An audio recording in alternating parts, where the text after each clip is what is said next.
In the gleaming heart of Silicon Valley, a captivating figure emerged. A young woman with piercing blue eyes, often seen in a signature black turtleneck, Elizabeth Holmes, at just 19, dropped out of Stanford with a vision that promised to revolutionize medicine. Her company, Theranos, claimed it could perform hundreds of diagnostic tests from merely a single drop of blood. Wall Street, hungry for the next big tech disruption, watched with rapt attention, utterly captivated by her charisma and the sheer audacity of her ambition. Holmes's narrative was intoxicating. She was hailed as the next Steve Jobs, a genius set to disrupt a stagnant industry.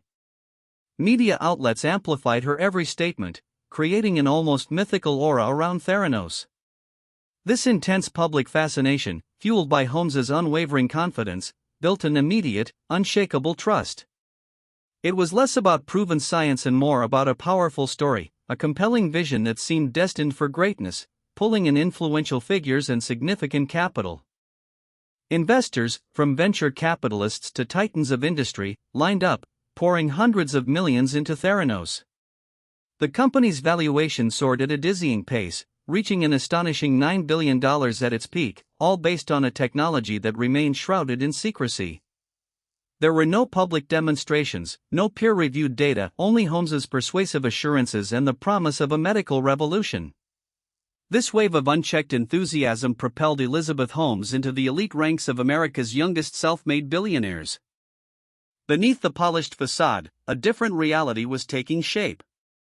Within Theranos walls, troubling questions began to emerge. Employees harbored deep concerns about the efficacy and reliability of the company's core technology.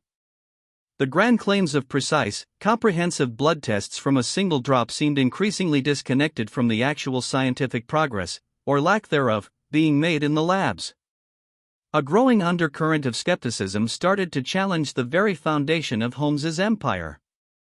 The meticulously constructed illusion began to show undeniable cracks. Journalists and regulatory bodies, once swayed by the hype, started asking pointed questions. The immense secrecy that had long shrouded Theranos' operations, justified as proprietary, now looked suspiciously like an attempt to hide critical flaws. The pressure mounted, threatening to dismantle the carefully crafted narrative and expose the hidden truth. The world watched, sensing a storm brewing on the horizon, as the empire teetered on the brink. The core of the deception became horrifically clear. Theranos' vaunted Edison machines simply did not work as promised. Patient blood samples, meant to be revolutionary, were instead allegedly being run on modified, off-the-shelf commercial machines, or worse, yielding dangerously inaccurate results. This was far more than a corporate failure, it was a profound public health risk, potentially leading to misdiagnosis and endangering lives. The dream of one-drop diagnostics was, in reality, a nightmare of fraudulent operations. The damning revelations burst into the public sphere, meticulously detailed by investigative journalists.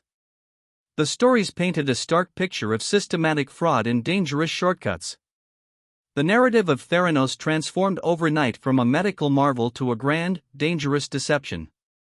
The world watched in disbelief as the multi-billion-dollar illusion began its catastrophic freefall. Elizabeth Holmes, once the darling of Silicon Valley, found her carefully constructed image shattering into 1,000 pieces. The fallout was swift and brutal. Major partnerships dissolved, investors pulled out their capital, and the company's once stratospheric multi-billion-dollar valuation plummeted to zero. Theranos, once a beacon of innovation, became a cautionary tale overnight, forced to cease operations. The once celebrated icon, Elizabeth Holmes, found herself at the center of a national scandal, stripped of her titles, her fortune, and her reputation. The dream had officially, and tragically, collapsed. Elizabeth Holmes's story became a stark warning for the entire tech and business world. It's a cautionary tale of ambition unchecked by ethics, of the seductive power of a compelling narrative overriding rigorous scientific reality. The ruins of Theranos serve as a somber monument to a spectacular vision that ultimately vanished in a cloud of deceit, leaving behind a legacy of shattered trust, financial ruin, and a profound lesson on the dangers of hype over honesty. The illusion, once so vibrant, was gone.